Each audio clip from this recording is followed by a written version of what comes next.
আসসালামু আলাইকুম ওয়া রাহমাতুল্লাহি ওয়া বারাকাতুহু। ইন্নাল হামদুলিল্লাহ আসসালাতু ওয়াসসালামু আলা রাসূলিল্লাহ আম্মা বাদ। আউযু বিল্লাহি মিনাশ শাইতানির রাজিম। বিসমিল্লাহির রহমানির রহিম। হযরত খিজির আলাইহিসসালামকে দেখলে কি হয় স্বপ্নে? খিজির আলাইহিসসালাম কোন নবী নন, মূলত আল্লাহর বান্দা। আল্লাহর মানি দিন সম্পর্কে ওনারা সহিহ বুঝ দান করতেন। অর্থাৎ নিজেরা সেটি আদায় করতেন এবং তারা দাওয়াত দিতেন, মানুষকে ভালো পথের জন্য আহ্বান করতেন। ঠিক নবী রাসূলগণের মতোই, তবে ওনারা নবী নন। এটা আমাদের বুঝতে হবে। কারণ আমরা অনেকে নবী বলে থাকি। তো এই ভুল ধারণাটা আমাদের করতে হবে।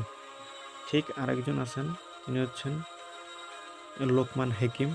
উনিও আল্লাহ রাব্বুল আলামিন স্বপ্নে ওনাকে নবীর আহ্বান দিতে চাইছেন, কিন্তু উনি নবী নন। তো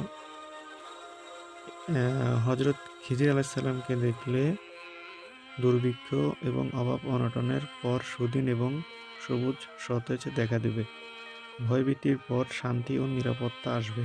কারো মতে, যদি স্বপ্ন দেখে যে কোনো নবী তাকে প্রহার করছে অথবা তাকে মারছে, তাহলে ইহজগতেই তার দিন ও দুনিয়ার উদ্দেশ্য হাসিল হবে। যদি দেখে সে নিজেই কোনো একজন পরিচিত নবী হয়ে গেছে, তাহলে সেই নবীর মর্যাদা হিসেবে বিপদ-আপদ এবং পরীক্ষায় লিপ্ত হবে, কিন্তু অবশেষে জয়যুক্ত হবে এবং আল্লাহর পথে মানুষকে আহ্বান করবে।